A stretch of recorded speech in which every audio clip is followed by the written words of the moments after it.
Welcome back, everyone. Today, we are going to talk about the security part of life, how to not fuck things up. And if you didn't see the previous video, check it in the description, which basically I introduce how we can take care of our security need in life. But there is various aspects of this. So now I'm going to continue on to this playlist, which today's topic, today's focus is going to be on your financial safety. Yes, money. Fucking money. As the saying goes, we don't need money to be happy. Yes, but without it, life sucks. So, this is something that you probably don't know, but I think most people will understand it easily, that money is the number one source of stress for people, generally speaking. So even though we don't need it to be happy, if it causes a chronic stress on a daily basis, this is very difficult to enjoy life. And also, when we have it, we have earned our freedom to do whatever the fuck we want. So that's worth putting the work early on in life, or whatever where you are now, to make sure your finances are safe and take care of. So I have another playlist that I really recommend you watch, which is about money, only dedicated to that, where I state that why you need to become a millionaire is basically around all to take care of your physiological need and your safety need. And so I'm going through how to make money, basically.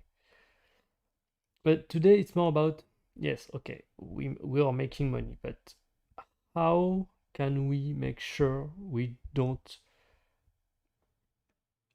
have more risk than necessary in life, or if something happened, how we can handle it and make sure that we have the finances to back things up. And so the first point I really want to stress, to emphasize, is to don't rely on insurance or government. Don't rely on anyone. You need to take care of your life. No one else is going to do it for you. When you are going into struggles, no one is going to be there for you but you and the finances you have secure. So this is extremely important, and it goes much beyond that, just that. Us as human beings, we tend to have a very a cognitive bias that when we think we are safe, we tend to take more risk. And so if you think, oh, I have an insurance, oh, the government is going to take care of it, and so on, you are going to take more risk with your finance. And so you are in a position where you don't control your life, you have delegated the control to other people, and you are taking more risk than you should. So, and also because you didn't put the work into saving those finance and so on, you are more likely going to fuck things up. Where if you put the work with your hard work and so on, you have put money aside and do everything right to secure your financial future, you will know the value of money. You will know how tough it was, and so you will be very careful moving forward. So very important. First principle of securing your financial future. Take responsibility for your life. Don't let anyone take care of it for you, because they won't.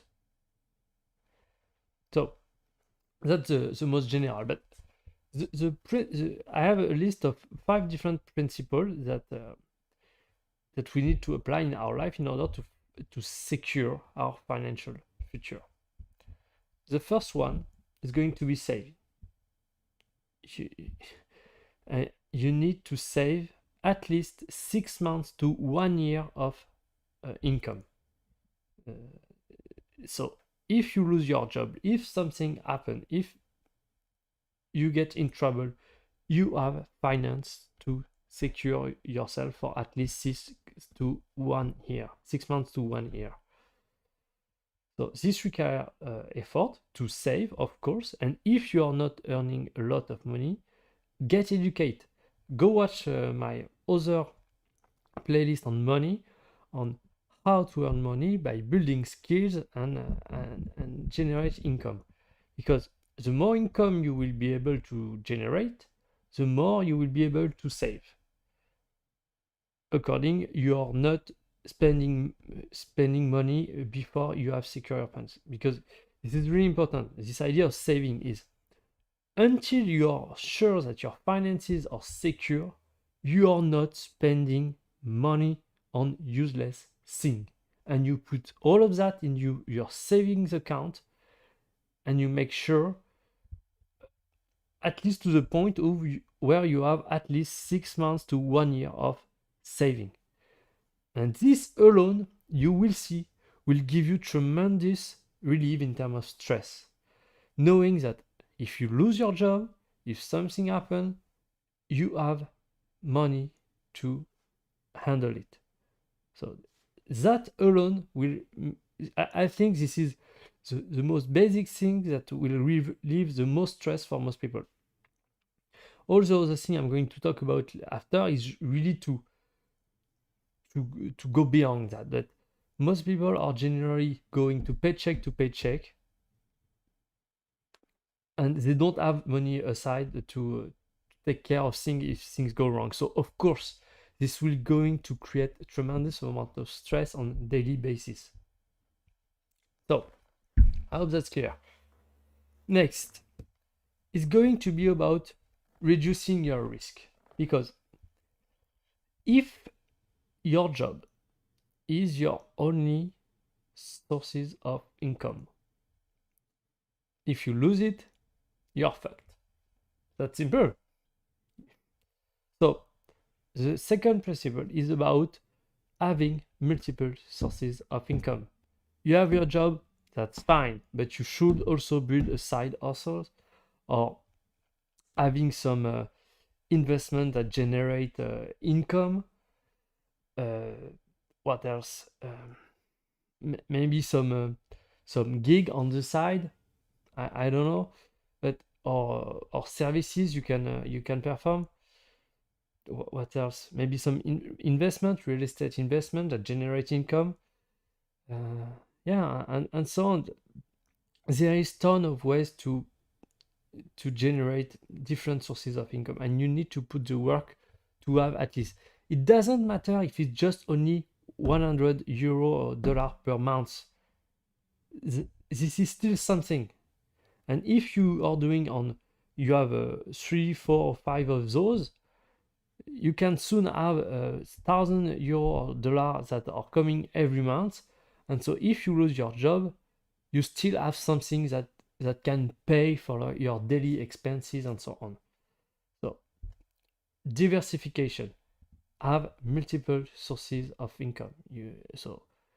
Yes, that's work. That's require you to have some work, but this is investment. This is investment in terms of time and money in order to secure your financial future. This doesn't require much work in terms of time, which I mean is maybe it will take you 1, 2, or 3 years to build those things and put and get momentum on those things. Maybe 5 years. 5 years is really if you want to do things well. But after that, you will have a secure and reliable multiple source of income. So that's worth putting the work. Okay, now you have a big saving. Cool. You have a pile of money, you have multiple sources of income, so you're kind of safe. But there is still things that can get in your way and actually some protection against the primary thing that is going to to to cut into the work you have put, because the money you have accumulated is the result of your work, of your sweat and tears, and so on.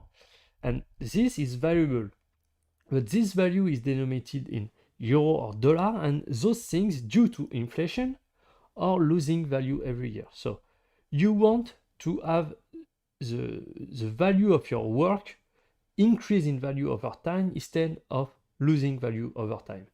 And this is where investment come in play, because saving into a saving account that earn you 0.2% per year, you are basically having a negative interest rate if the average interest rate that average inflation that the central banks want is about 2%. So if you have a very, very generous savings account of 1%, you are losing 1% per year.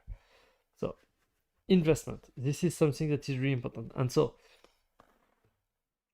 the issue with investment is it's kind of be very difficult to know in what to invest and so on. This is it requires a lot of thoughts to have a well invested portfolio.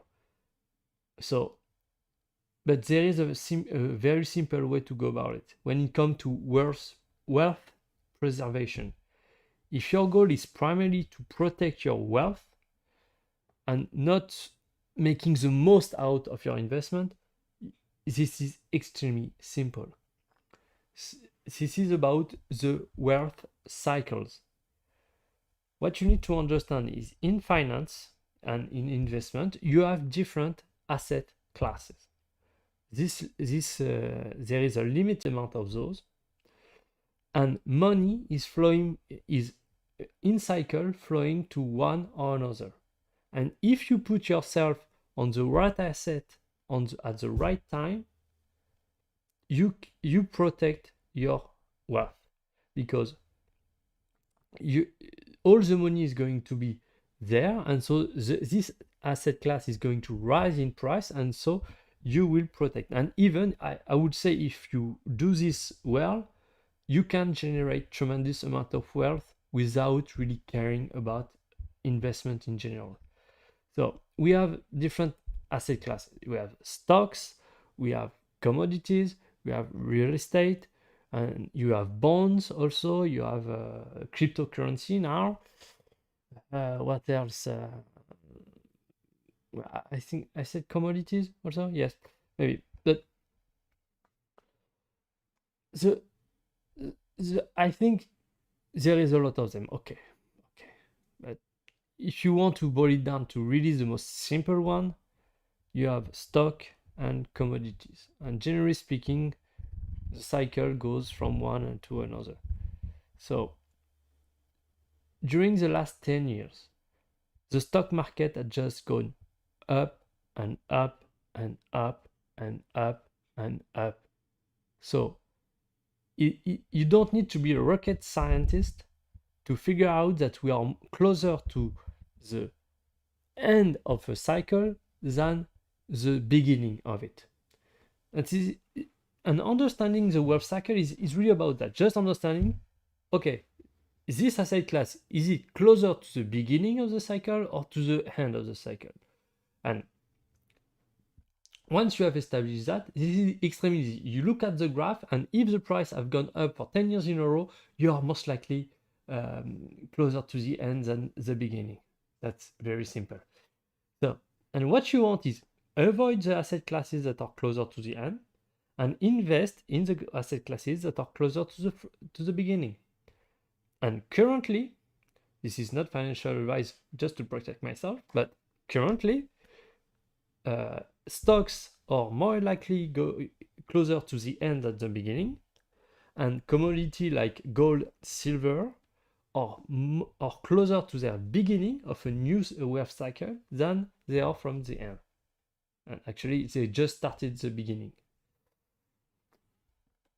Then you have other things that are more risky, like crypto and so on. So if you want, you can go there, but that's that's more risky. And you also need to understand the cycle, because the cycle also apply in crypto. People are getting in crypto, which create a cycle up, and then they are afraid and they get out, which create a cycle down. So what you want is identify when the cycle is down and at risk and almost not getting lower, but flattening. It creates some cup formation, generally speaking. And if you identify that, you can say, okay, maybe we are going to start a new cycle. And so you can invest there. And then when you realize, oh, maybe we are closer to the end, you get out. Very simply, don't be greedy. Here we are about safety.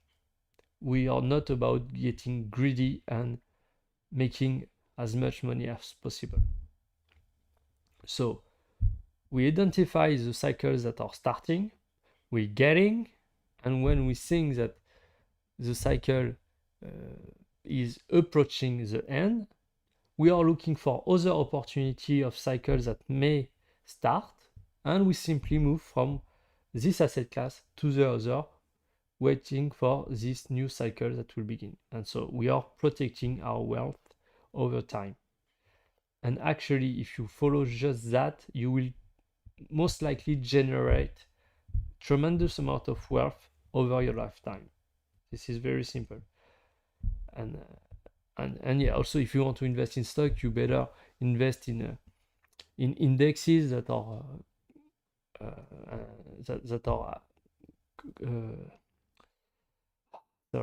conglomerate or aggregate of multiple companies, basically. And so that was the wealth cycle to protect yourself against inflation. Then the last thing is, okay, you are moving to this and that, to the different asset classes, but it's come down also to having multiple sources of income, is investing in